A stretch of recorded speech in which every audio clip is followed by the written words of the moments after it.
Olá, amigos e irmãos do canal Conceito Bíblico, eu me chamo Adriano Viana, seja bem-vindo aos Lampejos Proféticos.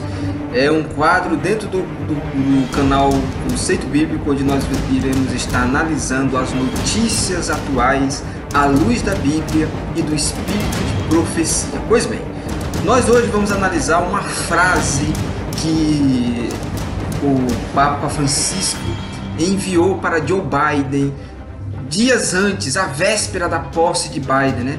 Onde ele enviou essa mensagem dizendo assim: é hora de curar as feridas. Pois bem, você conhece bem Apocalipse 13, versículo 3, e nós cremos que a primeira besta representa o sistema papal e a segunda representa os Estados Unidos da América.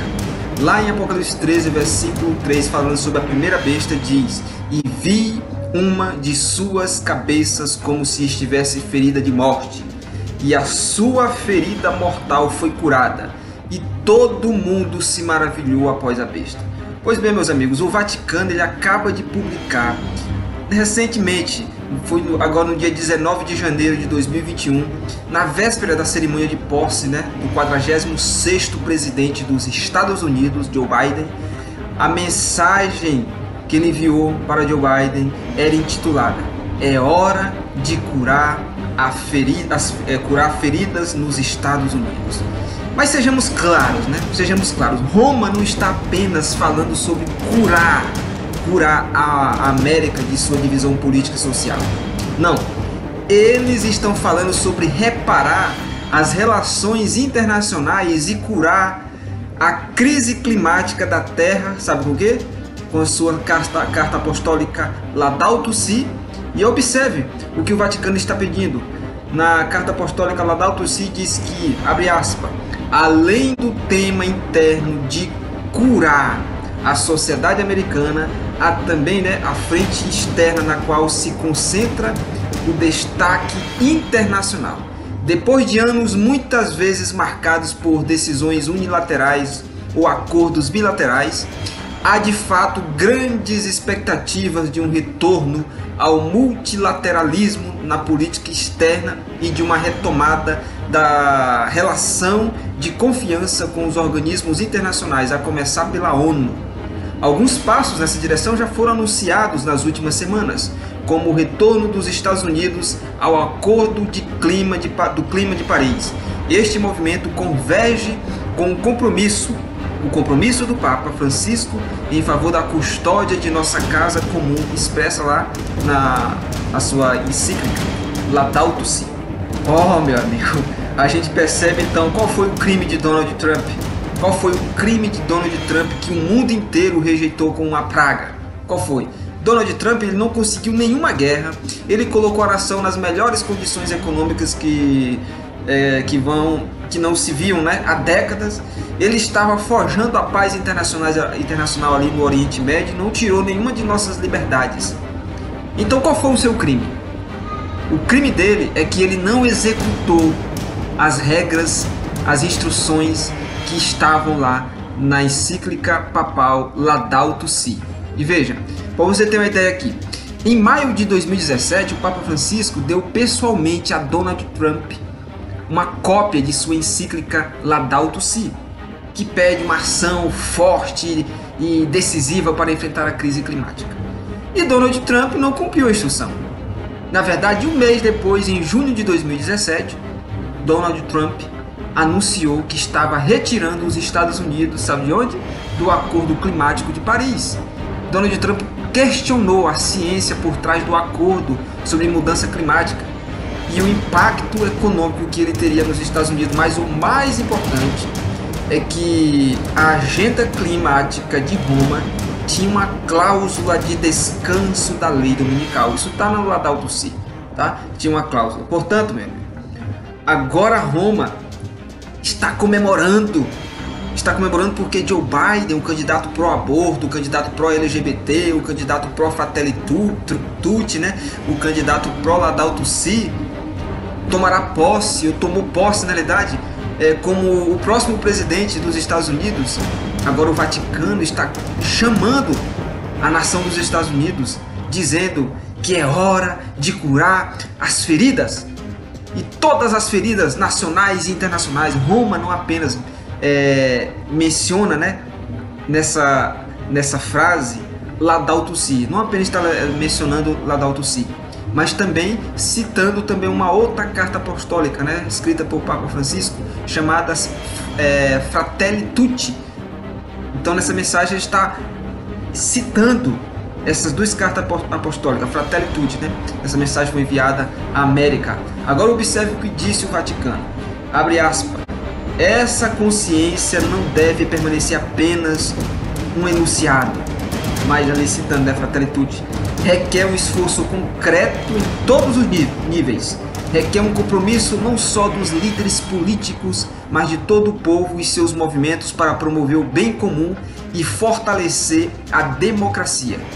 Isso é ainda mais verdadeiro hoje, em um período histórico em que, apesar das forças centrífugas e dos interesses nacionalistas, a pandemia mostrou dramaticamente que ninguém se salva sozinho.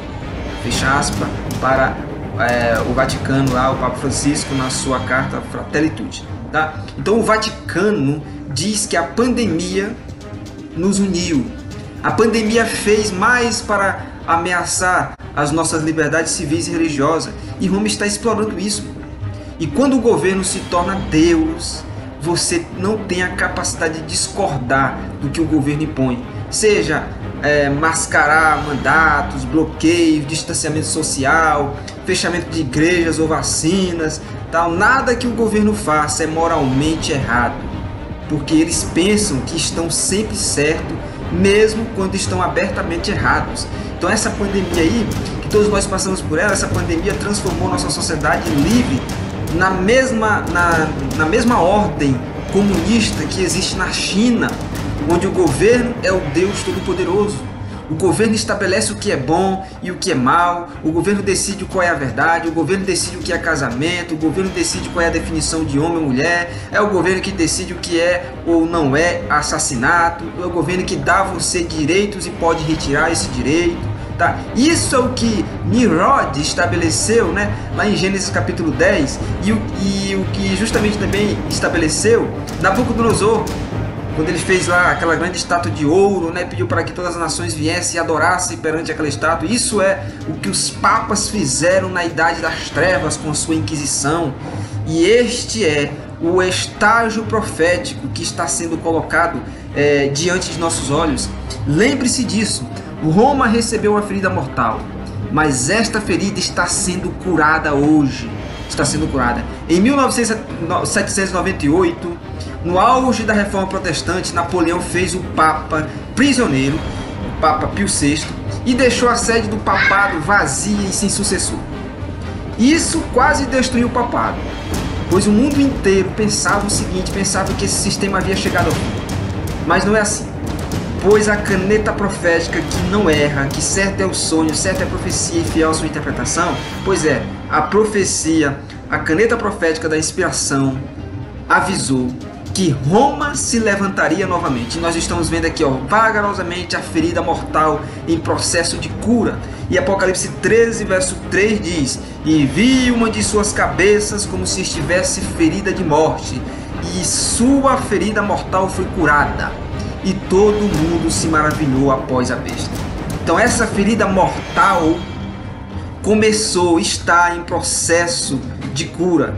Começou a sarar justamente quando o nosso mundo moderno começou a louvar e admirar Roma, imaginando ou fantasiando que ela tem a solução para o planeta Terra.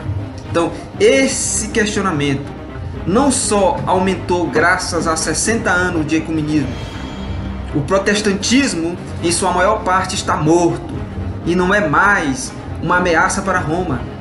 Donald Trump, que era uma ameaça como Napoleão foi, da mesma forma como Napoleão foi, Donald Trump foi removido. De acordo com a profecia bíblica, Roma receberia mais do que elogios. Ela será adorada pelo mundo. Isso só pode acontecer quando a imagem da besta for formada e outra superpotência entra em cena. Uma nova nação chegaria ao poder após 1798. e uniria forças religiosas, forças políticas para formar uma imagem para a besta, uma imagem à besta, tá?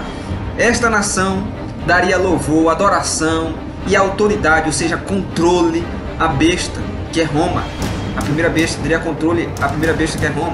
Então, uma por uma, as igrejas se juntaram ao movimento, incluindo muitos em alguns pontos aqui, muitos de nosso próprio povo. Uma a uma, todas as nações estão aderindo ao movimento ecumênico. Todos os líderes econômicos e banqueiros se alinham ao que diz lá Laudato Si e Fratelli Tutti. Esta é a fornicação espiritual que está descrita em Apocalipse 13, verso 17 e verso 18. Eles se tornaram na verdade eles têm um só pensamento e estão dando o seu poder, a sua força à besta. Sim, eles criaram uma comunidade global e um movimento mundial notável, mas não tem esse movimento notável, não tem as bênçãos de Deus. O desprazer de Deus está registrado em Apocalipse 14, verso 8 a 11, que diz: Seguiu-se outro anjo dizendo: Caiu, caiu a grande Babilônia, aquela grande cidade, porque ela fez todas as nações beberem do vinho da ira de sua fornicação. Tá? E o terceiro anjo o seguiu dizendo em alta voz: Se alguém adorar a besta e a sua imagem, receber o sinal na testa ou na mão, esse beberá do vinho da ira de Deus, que é derramado sem mistura na taça de sua indignação. E ele será atormentado com fogo e enxofre na presença dos santos anjos e na presença do Cordeiro. E a fumaça de seu tormento ascende, sobe para todo sempre. E eles não têm descanso de dia nem de noite, os que adoram a besta e a sua imagem, e todo aquele que receber a marca de seu nome. Então o julgamento já foi pronunciado. O julgamento já foi pronunciado sobre esse movimento pagão de adoração à Mãe Terra, de adoração ao Sol, de quebra da lei, mergulhado no espiritualismo. Na verdade, este movimento global será completamente derrubado e destruído pelas 7 últimas pragas, e quando no final da última praga Cristo retorna pela segunda vez a esse planeta.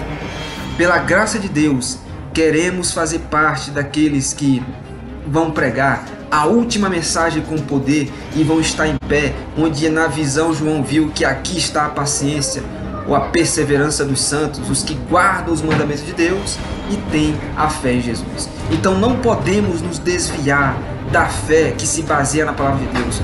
Qualquer movimento que comprometa a verdade, que aceite ou tolere os graves erros das tradições do papado, sentirá as consequências destruidoras da alma, descrita lá, das pessoas que vão passar pelo último juízo no lago de fogo e enxofre. Então, com esses eventos bíblicos, proféticos se desenrolando aí, agora diante de nossos olhos, nós podemos ter um vislumbre do que vem por aí. Então, vamos nos determinar a levar a mensagem de Deus e a espalhá-la pelo mundo todo, para que Babilônia venha cair. Babilônia só cai com a pregação do Evangelho, quando nós levantamos a palavra de Deus bem alto. Vamos levá-la a todas as nações, línguas e povos, para que naquele grande dia nós não venhamos ser encontrados em faltas.